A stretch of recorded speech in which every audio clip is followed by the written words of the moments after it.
Alhamdulillah, syukur bagi Allah Subhanahu wa taala memberikan kepada kita nikmat kesehatan, kegiatan, kesehatan dapat kita bertemu lagi pada kali ini. Allahumma shalli ala sayyidina Muhammad.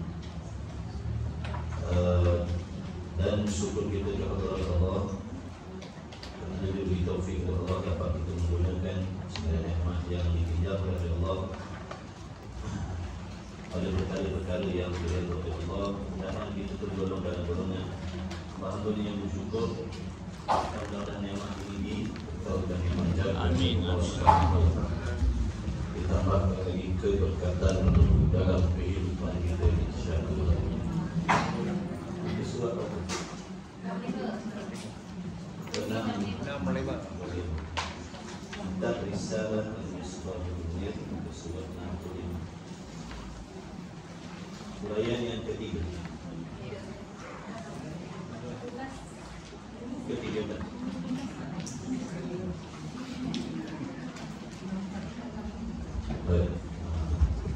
Bismillahirrahmanirrahim. Qala Syekhul Musannif rahimahullah ta'ala wa nafa'ana wa iyyakum bi ulumi fid dharain amin ya rabbal alamin.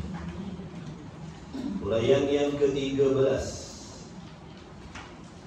daripada 20 sifat yang wajib diketahui secara tafsil, wajib diketahui secara huraian satu persatu beserta dengan dalil-dalil, iaitu sifat kalam.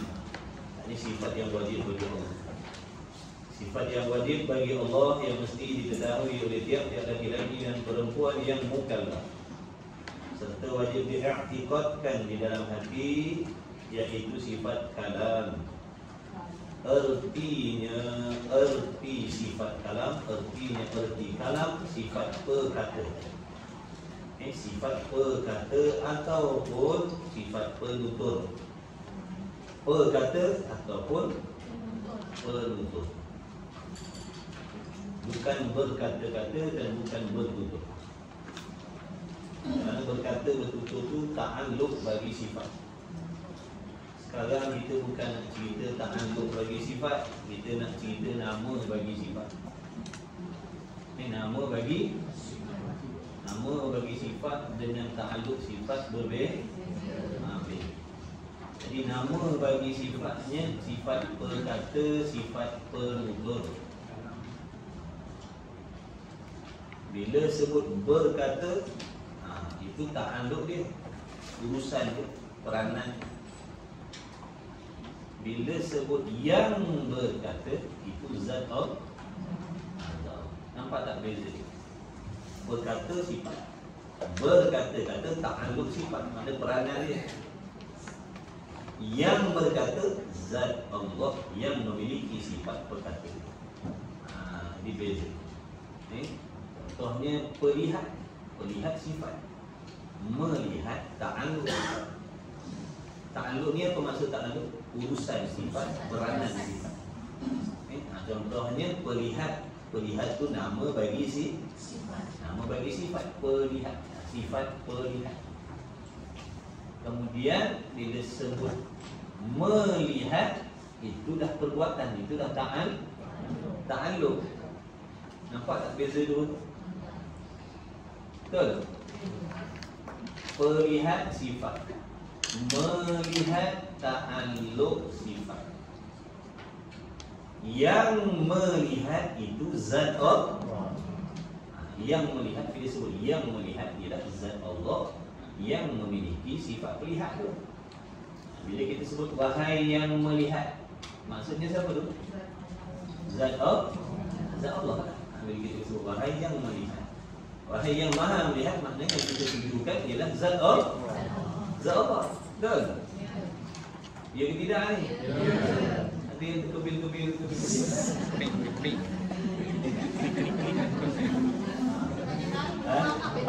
Oh, belum mana? Tujuh lagi, pagi lagi. Pagi ni.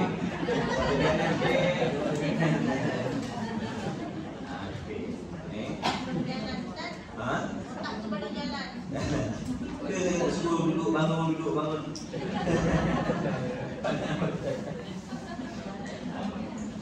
Pelihat contohnya, pelihat tu nama bagi sifat. Nama sifat tu sifat apa? Sifat pelihat. Bila ada sifat pelihat, dengan sifat pelihat itulah kita melihat. Jadi melihat tu perbuatan ataupun dipanggil ta'alluq.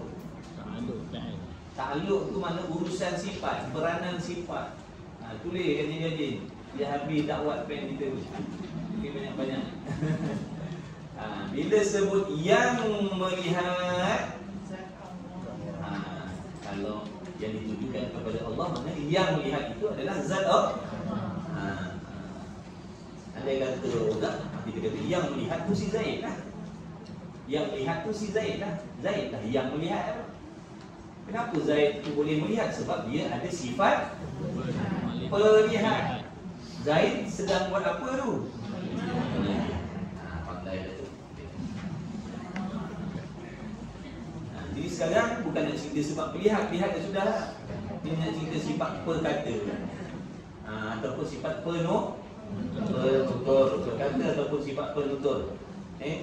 Arabnya kalam, sifat kalam. Erti Melayunya sifat perkata ataupun sifat penutur. Bila sebut bertutur, berkata-kata, itu ta'alluq. Bila sebut yang bertutur, yang bertutur, yang berkata-kata adalah zat Allah yang memiliki sifat penuh. Hadir wajib pada syarat. Nak cerita banyak-banyak. Hari ini nak balik cepat. Wajib pada syarat. Bila tak datang, daripada sini tak datang langsung. Duit datang kan? Ada juga. Okey lah. Tak datang, dia dah rasa saya nak cuti dia. Air kecil tu kan? Sekarang air kecil, elok air kecil.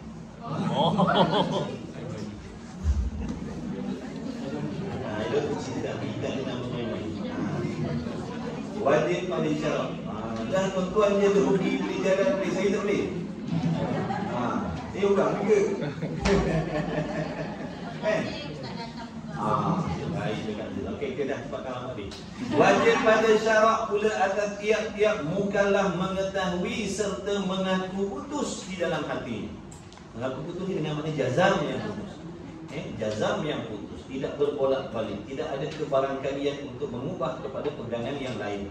Itu maksud mengaku putus. Senang, susah, sihat, sakit, untung, rugi, togak, terbalik, takkan ubah sampai bila-bila. Itu makna jazam. Jadi ikut ni mesti jazam. Kalau kepercayaan dalam hati kita tidak jazam, itu namanya tidak beriman. Maknanya tak sah lagi iman. Sekalipun dia yakin Allah Tuhan tapi tak jazam, boleh jadi akan datang dia akan ubah kepada pegangan yang lain. Tapi sekarang ni, buat masa sekarang dia percaya Allah Tuhan Muhammad Rasul. Dia yakin Allah Tuhan Muhammad Rasul. Buat masa sekarang. Tapi akan datang tak pasti lagi dia tak. Itu maknanya tidak jazam. Maka na'udzubillah min dzalik. Dia tak beriman. Sebab tu syarat iman tu yakin dan jazam. Kemudian apa yang dia yakin pula mestilah betul dengan nafsul amri, makna dengan apa yang dibawa oleh Nabi sallallahu alaihi wasallam, dengan hakikat perkara. Kalau dia yakin dengan benda yang tak betul, tak dia lain pula. Wajib pada syarat mendapat tiap-tiap mukallaf mengetahui serta mengaku putus dalam hatinya dengan tentu sungguh ada pada Allah Ta'ala, yakni ada pada zat Allah sifat kalam. Jadi sifat kalam ni ada pada zat Allah. Zat Allah lain, sifat kalam lain. Zat tu zat lah. Kalam ni bukan zat. Kalam ni sifat. Erti kalam. Erti kalam tu erti Melayunya perkata ataupun penutur. Perkata ataupun penutur. Dah tulis dah penutur? Anggur tak tulis? Tulis lah. Kaji sikit. Setiap tulisan tu menambahkan lagi pahala kita. Jadi jangan malas. Ingat lagi tu saya kata. Dia kata jangan malas tulis. Setiap kali awak tulis tu awak punya syurga bertambah hebat. Jadi gaji dulu. Sungguh kan? Kalau kita tulis itu kebajikan, kan setiap kali kita buat kebajikan bertambah hebat kita punya syurga. Dunia ni lah kita nak hiaskan kita punya syurga tu sehebat-hebat, sebaik-baik, secanggih-canggih. Apa lagi? Sekarang ni tempat ni nak syurga kita hebat macam mana sekarang ni lah kita nak usaha. Orang yang hebat ibadat ni hebat dah syurga ni nanti. Orang yang malas ada dah juga syurga tapi tak sehebat orang yang rajin. Sebab tu nanti dalam syurga nak ada penyesalan. Bila kita tengok orang lain syurganya lebih hebat daripada kita, barulah kita menyesal. Kalau aku tahulah aku tulis macam orang sebelah hari tu. Kalau aku tahu macam ni lebih hebat balasan yang dia dapat, hari tu aku nak tulis lebih daripada dia. Tapi dah terlambat dah habis dah. Dalam syurga bukan tempat buat ibadat. Dan syurga tempat menerima nikmat daripada ibadat yang kita buat. Dalam syurga bukan tempat ibadat, tempat rehat. Rehat serehat-rehat ni. Sebab tu kata almarhum Tuan Guru Haji Abdul Wahid, dia kata dunia ni tak ada rehat. Tak ada rehat. Dia cakap mana ada rehat? Dia kata tak ada rehat. Sini bukan tempat rehat. Sana tempat. Semua. Iaitu perkata ataupun penutur ataupun sifat kalam itu ialah satu sifat yang sedia adanya di zat Allah. Apa maksud tu? Yang sedia adanya di zat Allah dengan makna sifat kalam ni qadim, bukan baru. Tidak ada satu pun sifat Allah yang baru. Tidak ada satu pun sifat Allah yang baru. Semua sifat Allah qadim, sedia kala.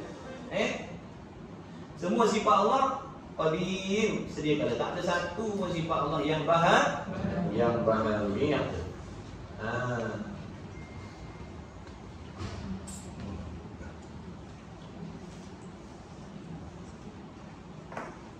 Yang sedia adanya di zat Allah Ta'ala yang bukan huruf. Jadi nak cerita sifat kalam Allah ni, sifat penutur Allah tu, sifat penutur yang ada pada zat Allah tu bukan huruf. Dia bukan daripada jenis huruf-huruf, bukan. Tak ada kena-mengena dengan huruf alif, ba, ta, huruf hijaiyah ke huruf apa ke. Tak ada. Tak ada. Bukan jenis huruf. Tak ada kena-mengena dengan huruf. Sifat penutur yang ada pada zat Allah Ta'ala itu tak ada kena-mengena dengan huruf. Jadi jangan kita nak kata Allah Ta'ala itu sifat penuturnya ada huruf alif, ba, ta dan sebagainya. Bukan suara. Sifat penutur Allah Ta'ala itu juga bukan daripada jenis suara ataupun bunyi bunyi. Kalau bersuara serupa makhluk lah. Dan sebagainya. Apa maksud sebagainya?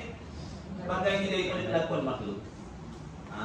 Jadi sifat penutur Allah Ta'ala itu maha suci dari serupa dengan segala sesuatu. Tak boleh nak dikatakan berbunyi, tak boleh dikatakan bersuara, tak boleh dikatakan bertajwid, tak boleh dikatakan berhuruf, tak boleh dikatakan berbahasa. Ada orang kata Allah tu berbahasa Arab, dia cakap.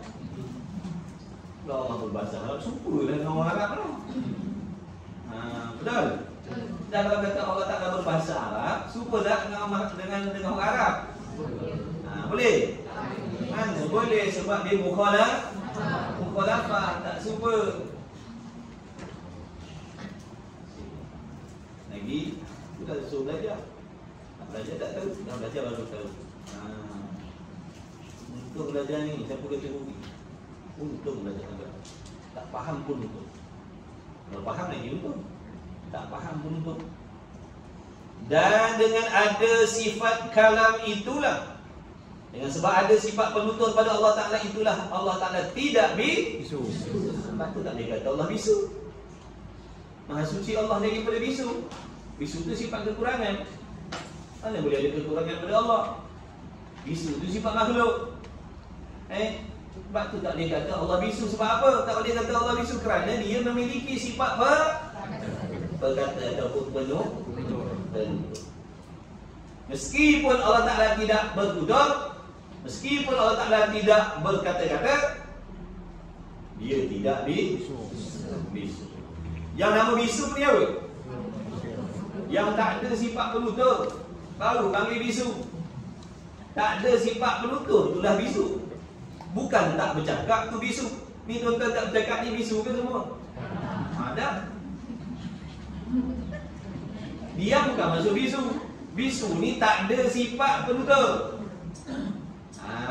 Jadi sifat penutur ni sentiasa ada pada zat Allah. Sedia kala lagi Allah dah memiliki sifat penutur, sifat perkata, sifat kalam. Dan kekal sifat penutur ni kekal pada zat Allah selama-lamanya, sentiasa ada sifat penutur. Kekal sifat penutur ni pada Allah selama-lamanya, tidak binat. Adapun bertutur, adapun berfirman, itu ada kala dan ketika yang tertentu yang dikehendaki oleh Allah. Faham tak ni? Baik, buat contoh. Tuan-tuan ada sifat penutur tak? Tak ada? Ada. Lepas tu, tuan-tuan ni sentiasa bertutur je kan atau macam mana? Tak ada. Ada masa bertutur, ada masa diam. Kalau bertutur tak berhenti-henti tu sempurna ke cacat? Tak sempurna. Ibu bercakap, semayang bercakap, jamban bercakap, mengaji bercakap, tak berhenti-berhenti. Elok ke elok? Jadi sifat penutur Allah tu sentiasa ada. Adapun Allah tu berfirman, bertutur, ada ketika yang Allah kehendak. Sebab tu dalam kitab ini terjemah kalam dengan makna penutur. Sebab nak membezakan dengan bertutur. Jadi begini, kalau diterjemahkan, terjemah bertutur pun betul, bukan salah. Kalau kalam dengan makna bertutur pun betul, makna masdari betul. Tapi takut kita ni salah faham. Contoh begini, Allah memiliki sifat bertutur. Faham Allah Ta'ala memiliki sifat bertutur. Sini penutur. Allah memiliki sifat bertutur. Allah memiliki sentiasa sifat bertutur Allah ni sedia kala lagi. Dan Allah sentiasa bertutur dan kekal bertutur selama-lamanya. Apa maksud? Jadi yang kita faham macam mana? Makna Allah ni berfirman, bertutur, tak berhenti kan? Sebab tu diterjemahkan dengan sifat penutur. Penutur ni yang kekal sentiasa ada pada Allah. Adapun bertutur ada kala dan ada ketikanya. Tapi nanti kalau tuan-tuan mengaji kitab ni, contohnya Faridah kalau tak silap. Kalau Faridah diterjemah kalam dengan mana bertutur. Jadi jangan kesamaran. Saya dah terang kat sini. Jadi bertutur pun betul. Itu makna masdar. Jadi tak ada masalah. Bila kita dah faham, kalau jumpa dalam kitab tu kalam dengan makna bertutur, kita faham dah maksud tadi tu. Bila diterjemahkan dengan bertutur, maksudnya dia nak terus bagi dia nak terus nak memberitahu ta'alluq bagi sifat. Bertutur tu ta'alluq. Ta'alluq bagi sifat. Dan kita mesti kena tahu bertutur Allah tak serupa dengan makhluk. Jangan kita sebut Allah bertutur, kita dah bayangkan bunyi, dah bayangkan suara, dah bayangkan kuat perlahan. Bukan. Maha suci Allah kalamnya serupa dengan makhluk. Jadi yang kita nak kena faham, sifat penutur ataupun sifat bertutur tu ada pada Allah sedia kala lagi, kekal ada, sentiasa ada, selama-lama tak binasa. Ada pun perbuatan Allah tu bertutur, berfirman tu ada kala, ada ketika. Ada kala dan ada ketika. Bukan sentiasa Allah Ta'ala tu berfirman bertutur tak berhenti kan? Faham tak ni? Boleh? Allah yang datang mengaji semua bijak-bijak. Sekolah semua boleh. Tak faham dah lah, tak faham. Dia masuk belajar semua faham lah, tak tahu. Masuk belajar faham. Kalau tak belajar tak faham. Pun tak tahu bijak juga macam tu. Yang tak bijak ni ada akal tak nak belajar. Ada akal tapi tak nak belajar agama, ini tak bijak sebenarnya. Yang bijak dia ada akal, dia gunakan akal untuk mengerti, memahami hukum hakam Allah. Untuk dia perbaiki, perbetulkan ibadah. Ini orang bijak, orang cerdik kata Nabi. Sebab tu gunakan akal kita selain daripada menggunakan akal nak memudahkan urusan dunia kita. Gunakan akal kita untuk nak memudahkan urusan akhirat kita besok. Belajar hukum hakam Allah, belajar sembahyang, belajar puasa, belajar tutup aurat, belajar bercakap, belajar beradab, belajar berakhlak, belajar macam-macam nak kena belajar. Kenal Tuhan, kenal Rasul. Barulah tu. Ni kena duit, dia fikir duit, dia dapat duit, tambah duit, kurang duit, tak ada duit. Tak ada ilmu, tak ada fikir pula. Ibadat tak betul lagi, tak fikir pula. Fikir tak ada duit, risau tak ada duit. Tak ada ilmu, tak risau. Risau baju kotor, hati kotor, tak risau. Patut kena lebih risau. Mana dalilnya? Mesti kena tahu dalil. Dan ada berkata itulah Allah Ta'ala berkata-kata seperti firman-Nya. Mana? Dan dengan ada sifat kalam itulah Allah Ta'ala tidak Jadi sifat penutur Allah wajib ke mustahil ke harus? Wajib. Tidak bisu Allah wajib ke mustahil ke harus? Tidak bisu Allah wajib ke mustahil ke harus? Wajib. Allah tidak bisu Allah mustahil. Pandai. Dan berkata itulah Allah Ta'ala berkata-kata seperti firman-Nya. Ini dalilnya. Wa kallamallahu Musa taklima. Ini dalil lah. Ini ayat Quran ni menjadi bukti bahawasanya Allah tidak bisu. Kerana Allah menyatakan dalam Quran yang dia berkata-kata dengan Nabi Allah Musa alaihi salatu wassalam.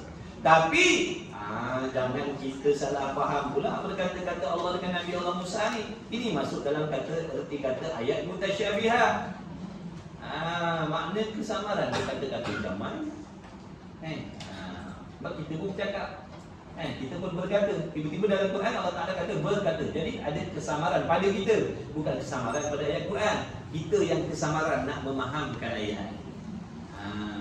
Jadi apa maksud? Kalau Allah Musa, adakah Allah bersembah, berborak macam kita ni? Jawabnya dah. Dah sejak mana?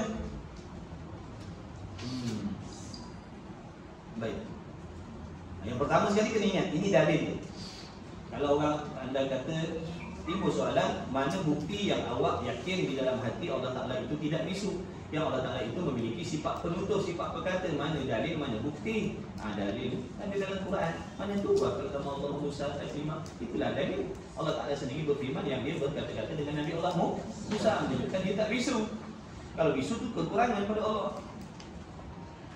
Okey. Seingat saya, kalau salah tolong dulu, tolong bagi tahu. Ataupun saya tersalah cakap ataupun terlupa. Maksud berkata-kata Allah dengan Nabi Allah Musa ni, maksud yang pertama. Maksud yang pertama, Allah Ta'ala berkata-kata dengan Nabi Allah Musa ni, maksud yang pertama, Allah Ta'ala menciptakan suara yang didengar oleh Nabi Allah Musa. Jadi Nabi Allah Musa mendengar suara yang dijadikan oleh Allah. Lalu Nabi Allah Musa memahami apa yang nak disampaikan oleh Allah pada dia. Jadi Nabi Allah Musa mendengar suara yang dijadikan oleh Allah, bukan suara Allah. Faham? Allah tak bersuara. Allah tak bersuara. Suara yang dijadikan oleh Allah. Jadi Nabi Musa dengar suara itu. Itu yang dimaksudkan dengan Allah berkata-kata dengan Nabi Allah Musa. Pertama. Yang kedua, dengan makna Allah Ta'ala membukakan hijab sifat kalamnya pada Nabi Allah Musa. Allah Ta'ala membukakan hijab, dinding, satir di antara Nabi Allah Musa dengan sifat kalam dia. Sifat kalam ni sifat apa? Sifat ma'ani. Sifat ma'ani ni sifat yang ada sungguh-sungguh diri dia. Jadi bila Allah Ta'ala mentajalikan, menunjukkan, membukakan sifat kalam daripada Nabi Allah Musa, maka Nabi Allah Musa mengerti dan memahami apa yang nak disampaikan oleh Allah. Jadi bukan Nabi Allah Musa dengar suara Tuhan, dengar Tuhan cakap Arab, dengar buat perlahan bunyi begini dan begitu. Dah, itu mustahil. Habis. Yang pastinya yakin Allah Ta'ala itu memiliki sifat penutur dan tidak bisu. Dan sifat penutur Allah dan maksud Allah Ta'ala itu bertutur dengan Nabi Allah Musa tidak sama sekali dengan segala sesuatu. Bukan ada bahasa-bahasa yang berbahasa Arab itu Rasul, bukan Allah. Faham? Yang berbahasa Arab itu kita nanti dalam syurga tu. cakap Arab belaka dalam syurga besok. Bukan Allah bercakap Arab. Allah tak cakap Arab. Kita manusia. Rasul tu yang bercakap Arab. Bila Nabi kita Muhammad SAW menerima wahyu daripada Allah, bila Nabi dah faham apa yang nak disampaikan oleh Allah pada baginda, jadi waktu baginda nak menyampaikan kepada umat tu, baginda berbahasa Arab. Apa dia cakap Arab? Sebab tu kitab yang sebelum bukan bahasa Arab. Kitab sebelum Taurat Zabur Injil bukan dalam bahasa Arab. Sebab Rasul tu bukan berbahasa Arab. Nampak tak? Bukan Allah tu sekejap cakap ni, cakap bahasa tu. Bukan. Jadi ada yang salah faham. Dia kata Allah tu cakap Arab, Allah tu berbahasa Arab. Ada yang cakap, ada yang pegang macam tu. Bukankah tu dah menyerupakan Allah dengan makhluk? Ke tak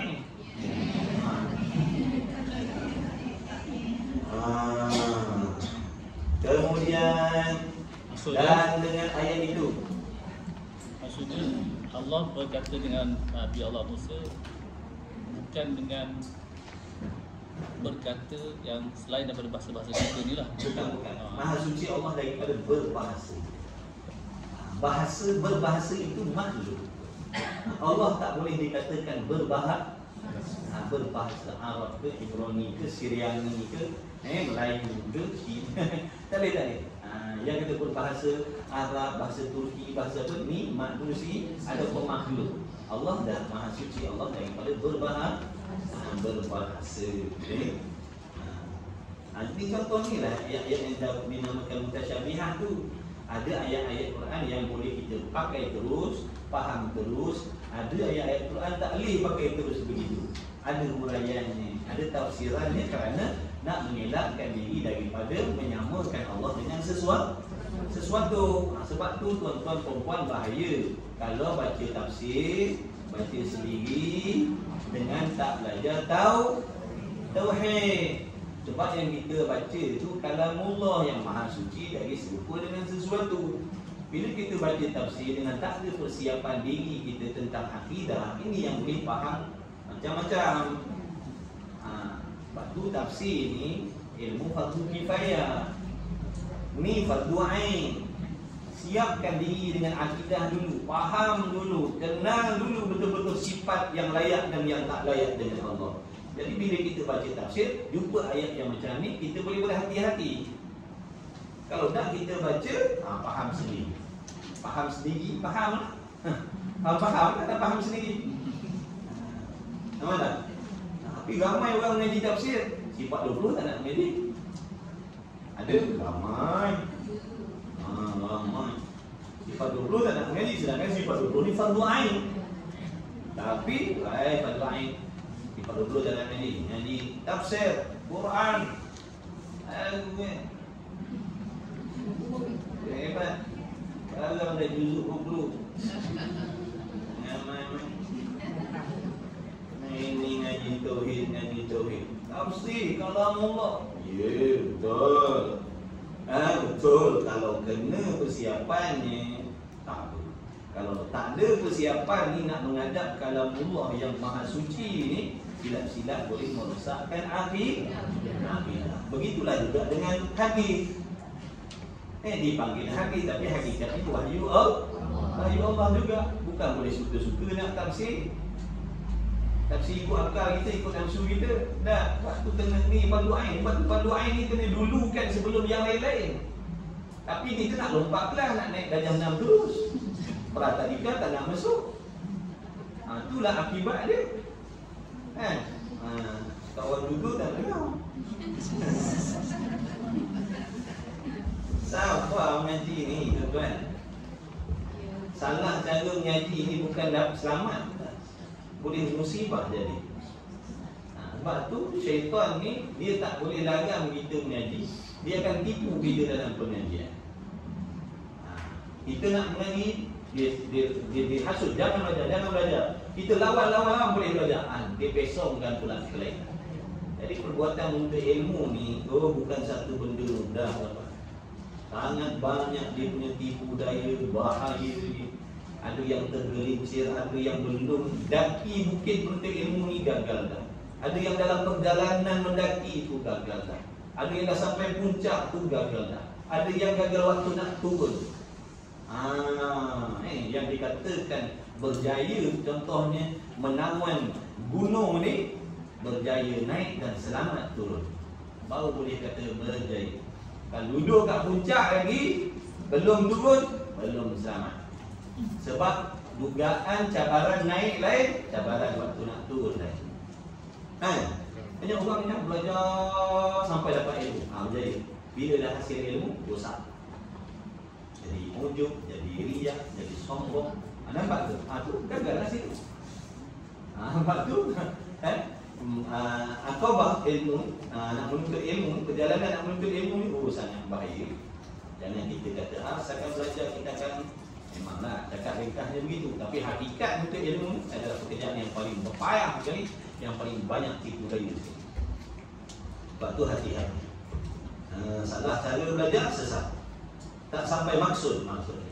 Kita belajar agama nak amal kita betul dan dapat redha Allah. Ni belajar agama, belajar ilmu tak betul, dapat kebencian Allah. Jadi rosak akidah pula. Sampah dalam menuntut ilmu. Memang kena tamak dengan ilmu ni, kena tamak halwa, tapi bukan maksud tamak tu gopoh-gopoh. Tamak tu maksud kena tergopoh-gopoh belajar, semua nak belajar dalam satu masa, nak cepat pandai dah. Ikutlah dia punya anak tangga dia. Ini tak perlu lompat masuk universiti. Baiklah.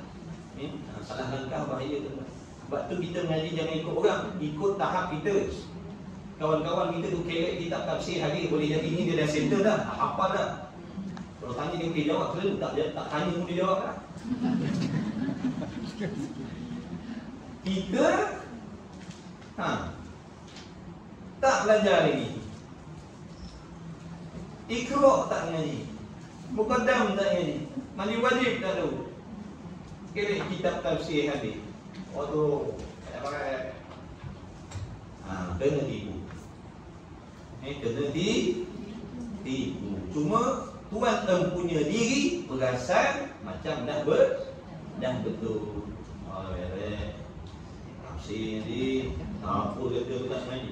Ngaji tafsir. Kau jangan pandai-pandai kata tak belajar agama ni. Tafsir aku ngaji, hadis aku ngaji. Cuma mandi wajib. Ya, aku tak betul lagi. Dah berdoa yang tak nak ngaji. Mandi wajib dalam berdoa. Dah tak nak ngaji berdoa. Jadi hati-hati tuan-tuan, jangan ikut kawan ngaji ni. Ikut diri kita. Tanya tu guru, tuan guru, saya ni dah nak hijrah dah ni. Apa ilmu yang saya nak kena dulukan belajar ni? Kalau kawan tu pakak pergi kuliah tafsir hari tu, saya jalan, boleh ikut sekali. Tanya nak dulu pendapat. Macam awak ni, tanya dulu. Fatihah dah betul, buku semayang dah kerti, mandi wajib dah kerti, cuci pakaian dah kerti, istinjak dah kerti. Belum dia berdoa itu asal-asal ibadat dah tahu. Belum, belajar berdoa dulu. Pada kifayah tu sambil-sambil. Ada masa lapang boleh. Tapi dulu kan berdoa. Ada masa lapang pergi belajar ilmu fardu kifayah. Fardu ain ni tafsir. Tafsir ada. Tauhid untuk akidah. Tauhid untuk akidah. Fiqh untuk syariat kita. Kemudian tasawuf untuk keikhlasan hati kita dan nak mengetahui sifat mazmumah mahmudah. Kemudian tajwid. Khususnya tajwid yang bersangkut paut dengan bacaan-bacaan dalam solat yang wajib. Ni dulu, ni wajib, ni kerjakan, ini jadual wajib, ini pelajaran wajib bukan pilihan. Bila ada masa lapang, barulah pergi dengan tafsir, hadis, tak apa lagi. Dengan sirah, beres. Tapi yang ni jangan lepas ni jangan lepas empat. Kalau lepas empat ni pergi kejar tafsir, pergi kejar hadis, pergi kejar sirah, pergi kejar, ni yang jadi masalah. Nak dengar tak nak sudah. Kemudian katanya musannif lagi, dengan ayat itu nyatalah bagi kita bahawa ada bagi Allah Ta'ala sifat kalam, yakni sifat berkata ataupun sifat penutur. Ada ke tidak sifat penutur pada Allah? Sungguh ke tidak? Sungguh. Dengan dalilnya, mana buktinya? Kalam Allah tadilah.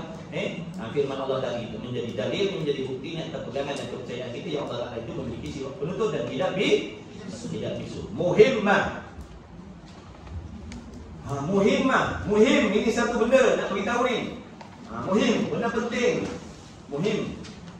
Ada kitab nama Muhim. Betul? Kitab cerita pasal apa? Perempuan. Pasal nikah kahwin, pasal rumah tangga. Ada tak ustaz baca kitab dekat sini? Kena baca kitab tu. Kitab Muhim. Semua kena cari lah buku baca kitab tu. Muhim. Adab-adab dalam rumah tangga. Kalau kita tahu apa tanggungjawab masing-masing, apa boleh, apa tak boleh. InsyaAllah kita cari buku baca kitab tu. Tapi ni bukan nak cerita pasal rumah tangga ni. Ni muhimah lain. Ni muhimah nak beritahu ni benda nak cakap ni benda penting. Ini satu perkara yang penting diketahui. Iaitu perkataan yang perkara yang penting nak diketahui. Perkataan kalam di dalam bahasa Arab itu ada 4 maknanya. Kalam bahasa Arab kan? Dia ada 4 maksud. Kalam ni ada 4 makna, ada 4 maksud. Bila ada 4 maksud, di sinilah kita nak kena hati-hati, takut keliru. Macam wajib kan? Perkataan wajib. Wajib tu banyak maksud. Wajib syarak benda lain, wajib adat benda lain, wajib akal benda lain, wajib aridi benda lain.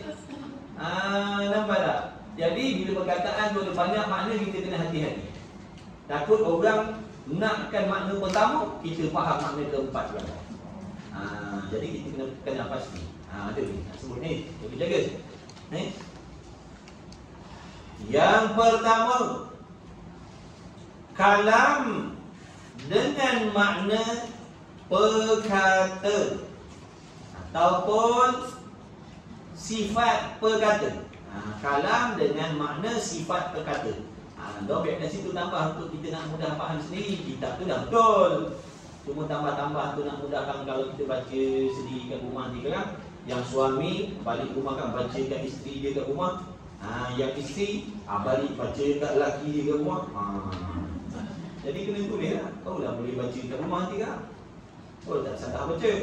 Jadi kalam dengan makna perkata, yakni sifat perkata. Ini yang pertama, kalam dengan makna sifat perkata. Yang itu kalam dengan makna perkata kena kepada sifat kalam, makna kena kepada sifat kalam Allah yang bukan huruf dan bukan suara yang ada di zat Allah Ta'ala pada sedia kala. Faham tak tu? Yang pertama, kalam dengan makna sifat perkata yang ada pada zat Allah, yang tak serupa dengan segala makhluk, yang tak serupa dengan segala sesuatu.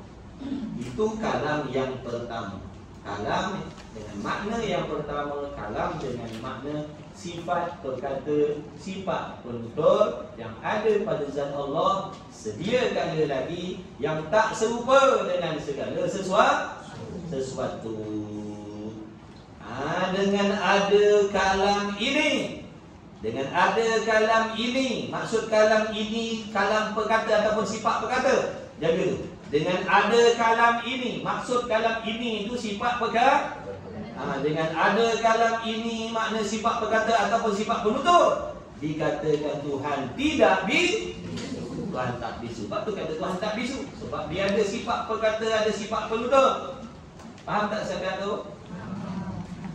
Walaupun dia Allah tidak berkata-kata, walaupun Allah tidak berkata-kata, sekalipun Allah tidak bertutur, tidak berkata-kata, tak boleh kata bisu.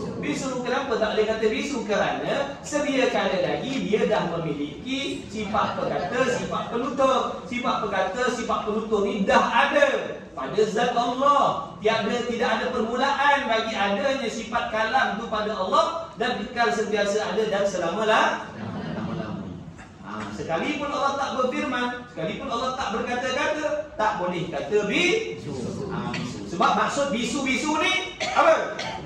Tidak ada sifat tak ada sifat perkata, tak ada sifat penutur, baru panggil bisu.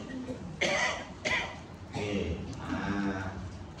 Dan kalam yang pertama ini, apa kalam yang pertama ini? Ada suara tidak apa tu. Dan kalam yang pertama ini dengan makna kalam yang dengan makna penuh. Tulis. Kalam yang pertama ini. Apa maksud kalam yang pertama ini? Mana kalam dengan makna yang pertama ini? Kalam dengan makna yang pertama ini iaitu dengan makna penutur ataupun berkata. Iaitu sifat penutur, sifat penutur ataupun sifat berkata yang ada pada zat Allah. Dinamakan dalam bahasa Arab kalam ismi. Namanya apa? Kalam apa? Ada yang tak jawab. Kalam ismi. Dia murid-murid. Tengok kan? Ada teringat macam waktu sekolah rendah dulu tak?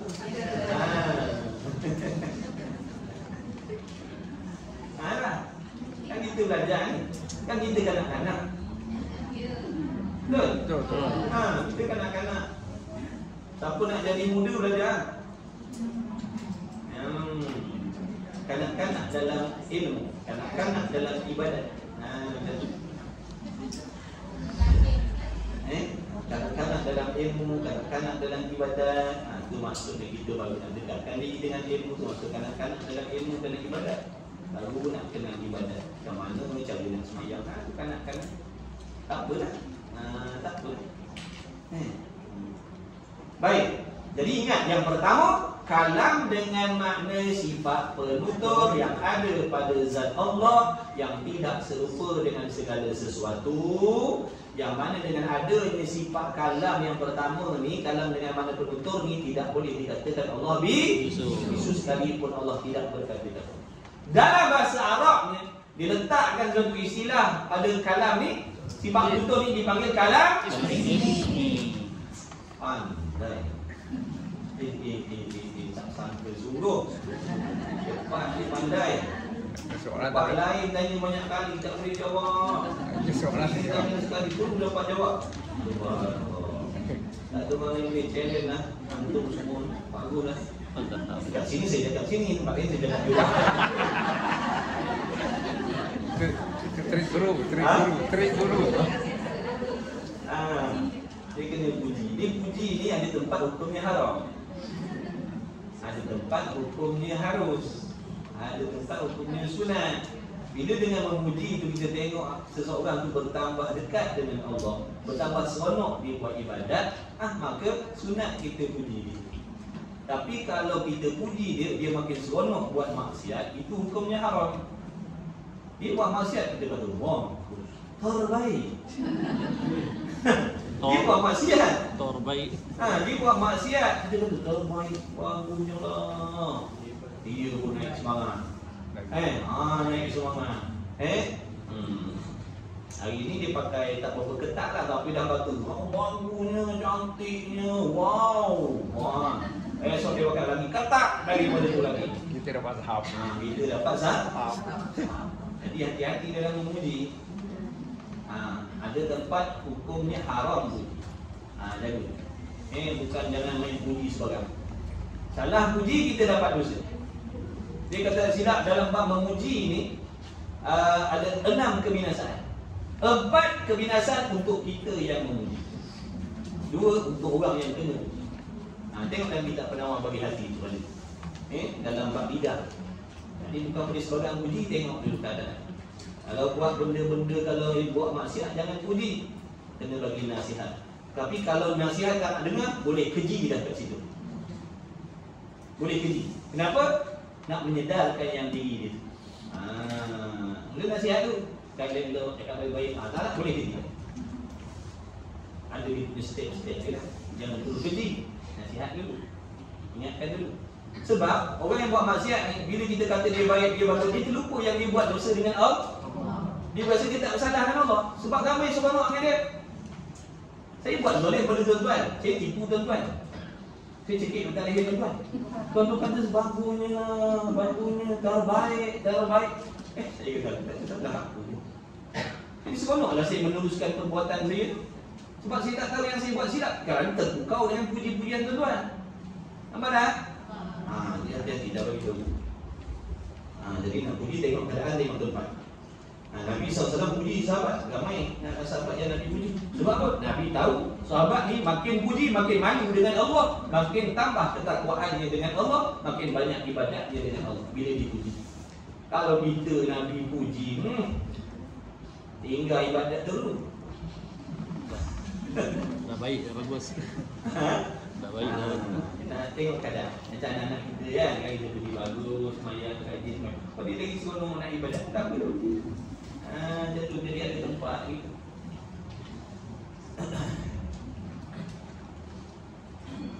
Okey, namanya kalam apa?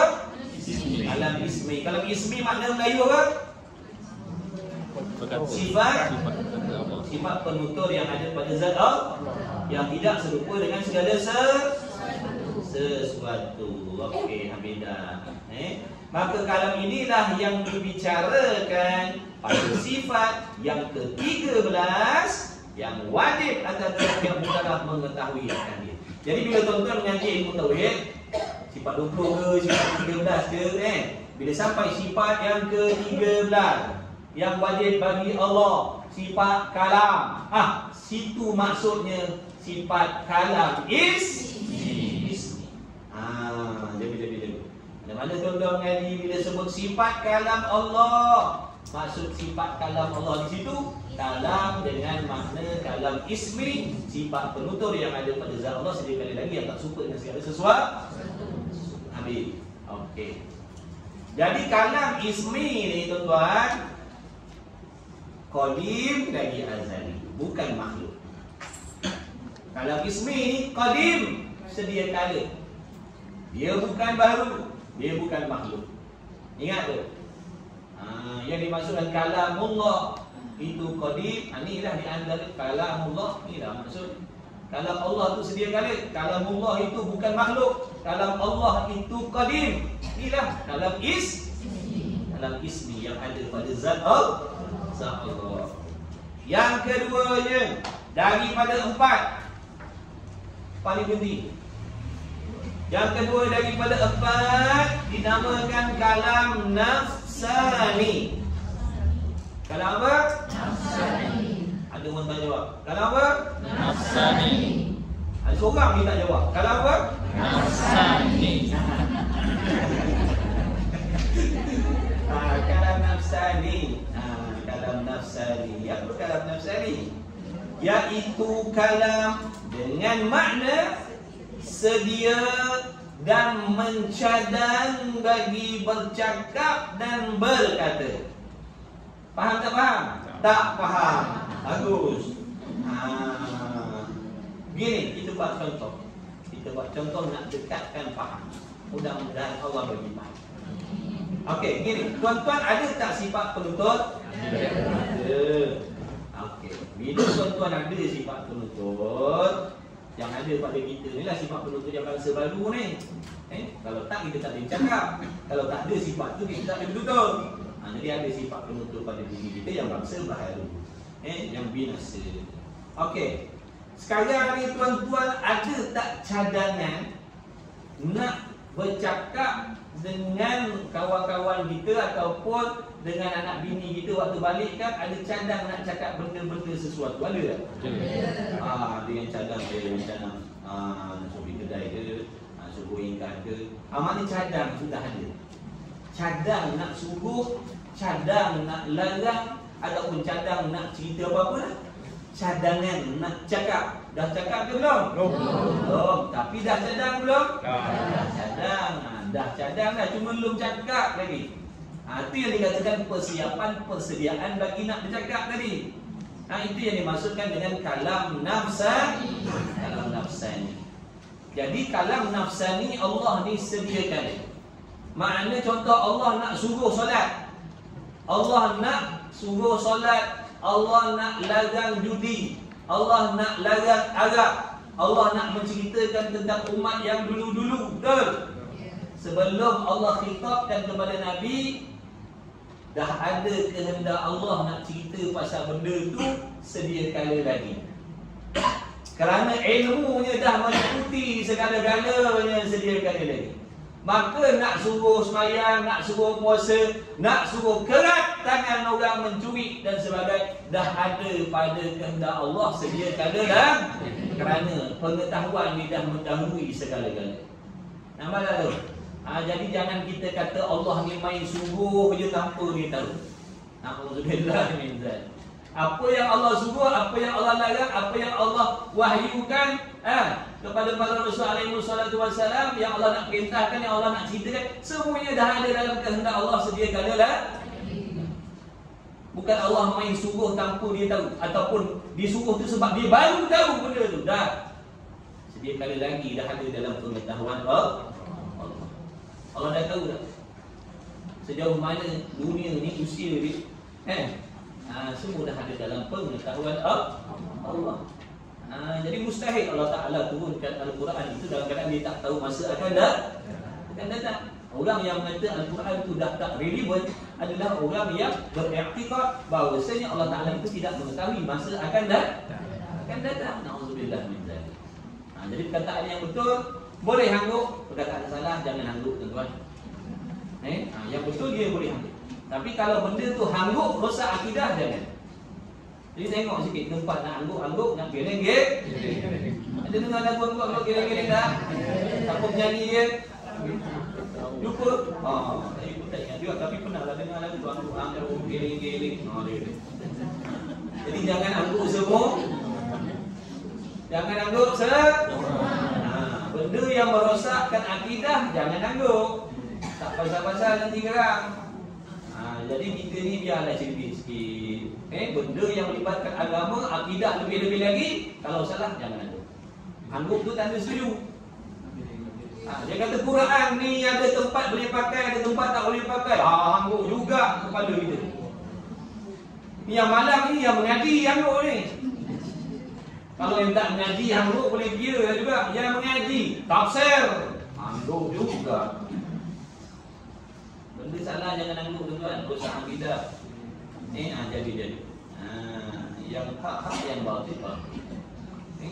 Kita jaga akidah kita, tuan-tuan. Orang lain tak akan bertanggungjawab atas kerosakan akidah kita. Nanti hari kiamat kita tahan pasal kau hangguk. Kau tak tahu yang aku cakap tu salah. Mana aku tahu, aku tak belajar dulu. Siapa tu aku tak belajar? Kan kita dah tak boleh nak dari salah kita. Jadi dosa kita dulu yang akan dipertanggungjawabkan. Kau tak tahu ke benda yang dia cakap tu merosakkan akidah? Tak tahu. Kenapa tak tahu? Tak belajar. Jadi salah kita. Kalau kau belajar, kau tahu tak? Tahu. Kalau kau tahu boleh tak? Maknanya kau akan jaga. Benda yang merosakkan akidah, kau takkan iakan, kau takkan benarkan, kau takkan setuju benda yang merosakkan akidah. Tapi dia oleh kerana kau meninggalkan kewajipan belajar, Allah dah suruh belajar, kau kata tak payah, kau kata tak perlu, tak penting. Itulah makan dia. Itulah akibat dia. Jadi belajarlah. Kalau anda kata ada kita termasuk dalam golongan-golongan macam tu, pernah terkata benda-benda macam tu, bertaubatlah kepada Allah sungguh-sungguh. Taubat kepada Allah sungguh-sungguh, mengaku bersalah, mengaku menyesal ya Allah, inilah kejahatan aku di taksi belajar, inilah aktifat dia, mengaku bersalah ya Allah, aku telah bersedia. Macam tu. Allah Maha Pengampun ni, sungguh-sungguh. Okey, yang nama yang kedua ni kalam apa tadi? An-nafsani. Kalau nafsani maknanya kehendak ataupun persiapan ataupun persediaan nak bertutur sekali. Jadi bila sebut bertutur tu umumlah, ada kalanya menyuruh, ada kalanya melarang, ada kalanya nak menceritakan tentang sesuatu. Kan dalam Quran itu ada macam-macam. Ada kala Allah suruh, ada kala Allah larang, ada kala Allah nak cerita tentang umat dulu-dulu, betul? Jadi apa yang Allah nak sampaikan tu sebenarnya segala-galanya itu dah ada dalam kehendak Allah.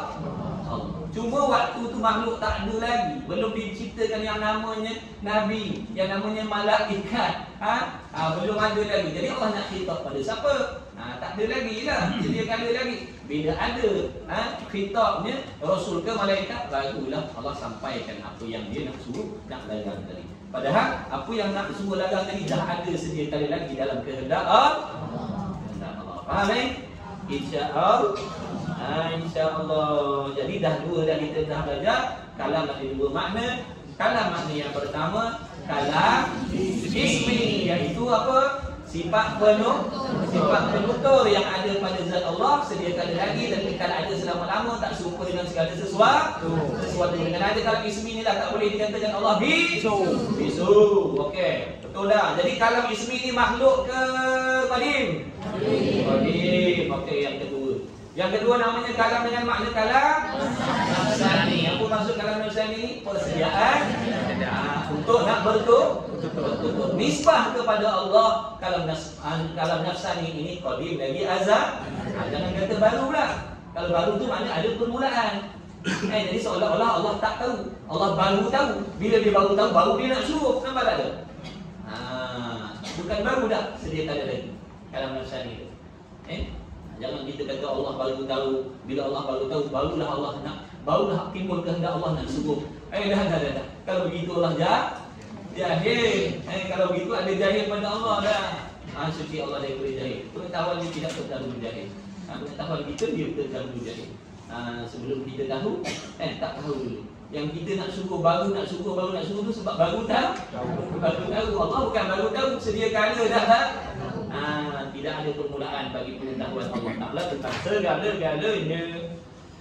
Yang ketiga kalam wallahu a'lam. Sikit lagi. Kalam yang ketiganya kalam masdari. Okey, yang pertama, yang kedua ni qadim. Jangan kata baru pula. Boleh? Okey. Okey, minta maaf saja nak tengok tuan-tuan perasan dia. Rupanya saya yang tak perasan Maka kalam ini kalam apa? Tidak ada benda. Kalam nafsani. Maka kalam ini makna kalam nafsani ini tidak ada bendanya. Apa maksud tak ada benda? Diri kalam nafsani ini tiada. Cuma faham sahaja. Yang adanya kalam ismi. Kalam ismi itu ada. Ada sungguh-sungguh pada zat Allah. Kalam ismi itu, ingat. Kalam ismi itu yang pertama tadi tu. Itu sifat ma'ani. Ada sungguh-sungguh dirinya pada zat Allah. Adapun kalam nafsani ini bukan jadi ada, tapi jadi faham, jadi sungguh. Sungguh Allah Ta'ala kehendak nak menyuruh dan nak belajar sesuatu, nak mengkhabarkan, nak menceritakan sesuatu, sedia kala lagi. Sungguh dah begitu. Tapi kalau nak tanya kalam nafsani ni diri dia ada ke tidak, jawabnya tiada. Tapi kalau kalam ismi ditanya ada tak diri kalam ismi, jawabnya ada. Tiap benda ada mesti tiap benda ada mesti sungguh. Ingat tu, tiap benda semua belum pasti ada. Belum pasti ada. Hanya amrun i'tibari. Amrul i'tibari itu apa? Yakni reti, bukan rantai. La'alla sawab, dan betul salah cetak. Bukan salah musannaf, bukan salah guru pengarang kitab ni. Ni salah kilang cetak ni. Budak yang buat ni waktu dia kerja shi malam ni.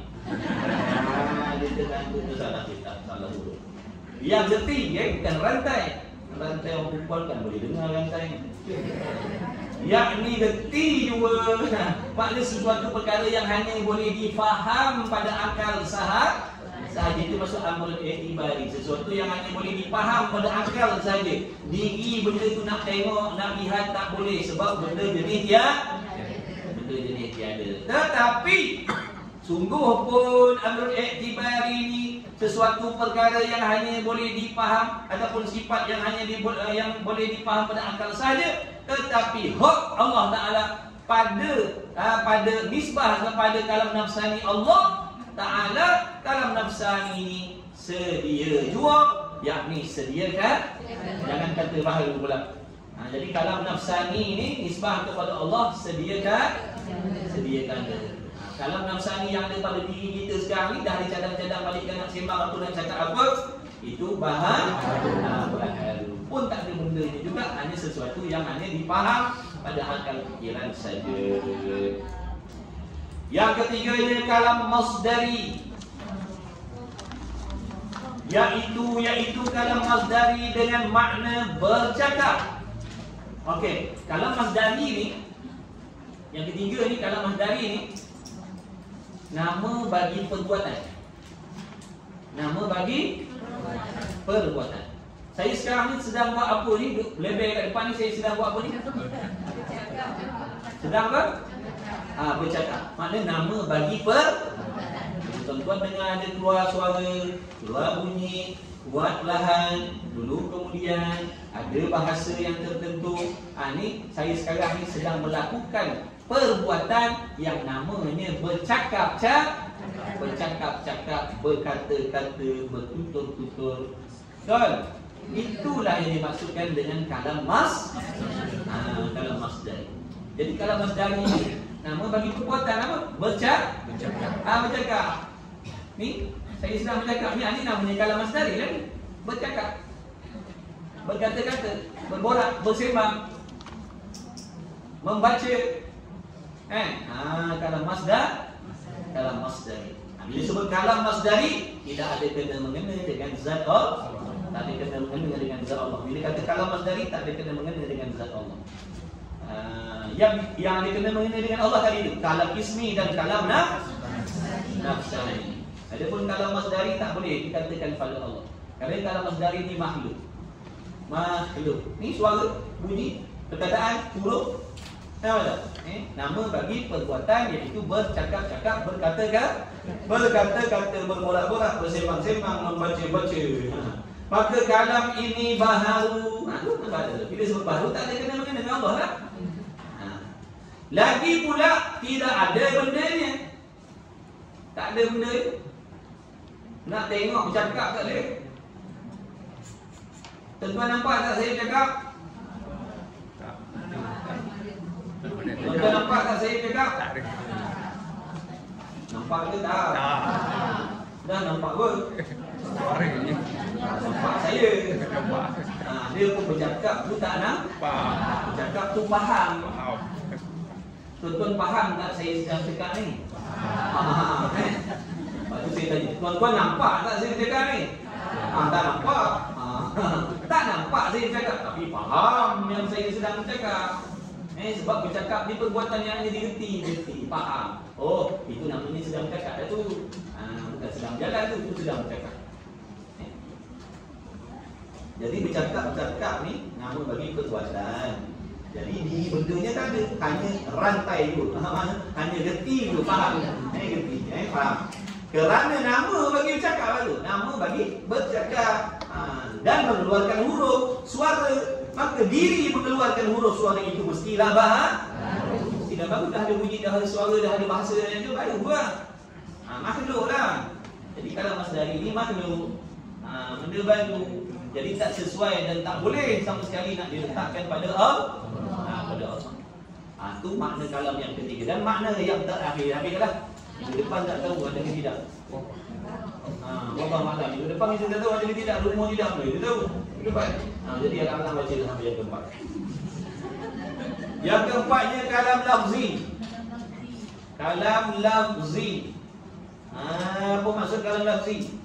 Iaitu kalam dengan makna perkataan, dengan daripada huruf suara dan sebagainya, panjang pendek, kuat lahat, tebal nipis, macam-macam jenis bahasa, itu dan sebagainya, yang dapat didengar selepas daripada berkata-kata. Ini yang tuan-tuan dengar.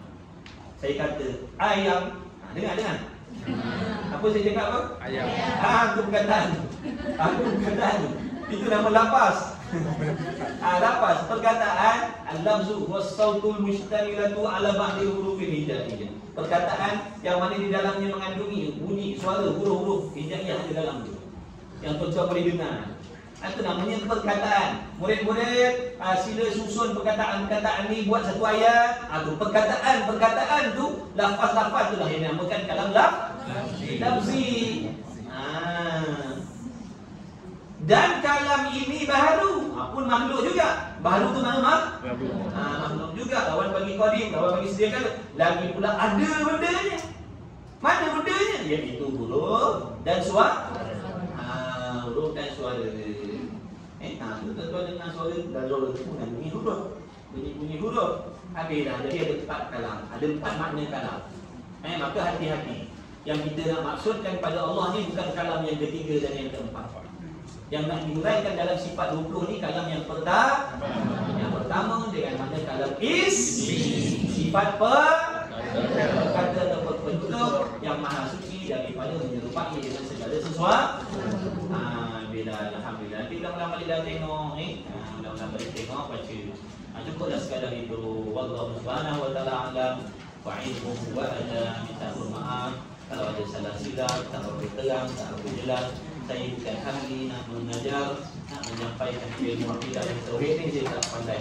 Jadi tolonglah rujuk tanya-tanya tu guru, ustaz. Saya bukan guru, saya bukan ustaz. Saya pemancing segala.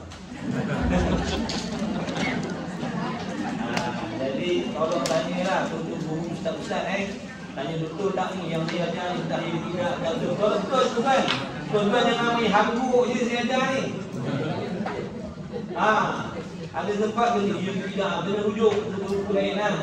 Tapi rujuk ahli sunnah lah, jangan rujuk wahabiyah. Rujuk wahabiyah kan dah memang saya salah lagi sampai tak. Faham tak ni? Rujuk wahabiyah. Pergi rujuk yang memang menolak sifat rujuk ni. Benda apa salah lah nanti kadang. Tak saya nak tanya ni betul ke ni sifat kalam ni? Bukan ni saja salah. Semua ni salah kata ni. Sebab kan dia tolak sifat dulu. Dia kata tak wajib dia sifat dulu ni sini. Dia tidak saya. Jadi belajarlah. Jadi tolong rujuk. Betul semua dia cakap ni tolong rujuk tanya ustaz. Tanya ustaz, tanya guru. Betul ke tidak apa yang dia sampaikan? Takut ni bahaya pun ada mu'atilah ni. Salah sampaikan dalam faham nanti. Jadi mesti ada kekurangan, mesti ada kelemahan, mesti ada kesalahan. Apa tu saya pesan kalau ada salah tolong tegurlah, tegur dengan baik, tegur dengan cara yang baik. Jangan kata salah tanpa mendatangkan yang betul. Kalau anda kata betul nampak salah, betul salah, tolong tegur. Ustaz ni rasa minta maaf ni rasa macam tak betul, yang betulnya begini. Jangan kita kata ni salah. Yang betulnya mana? Mana aku tahu. Tak boleh memang macam tu. Jadi kalau kata Ustaz ni salah, yang betul ni macam mana? Yang betul ni. Dia rasa silap lah, saya tak ingat dah. Jangan kata ni salah, ni tak betul, ni tak betul. Yang betul ni mana? Dia juga tak betul. Dah tu dia kau kata salah. Malaysia tahu, semua dia tak tahu. Allahuakbar. Jadi bismillahirrahmanirrahim. Mudah-mudahan insya-Allah sama-sama kita doa dengan Allah. Ini berkat ilmu hidup pada hari ini, dengan berkat dengan bisa Nabi kita Muhammad sallallahu alaihi wasallam, dengan berkat doa mak ayah kita, guru kita, ahli ulama kita mudah-mudahan segala doa-doa kita, hajat kita, impian kita, hasrat kita, hajat kita yang tersurat, yang tersirat, yang baik-baik mohon dikabulkan oleh Allah Subhanahu wa taala. Dan mudah-mudahan dipanjangkan umur yang berkah, diberi umur yang berkah. Tak kisah panjang pendek tapi berkah.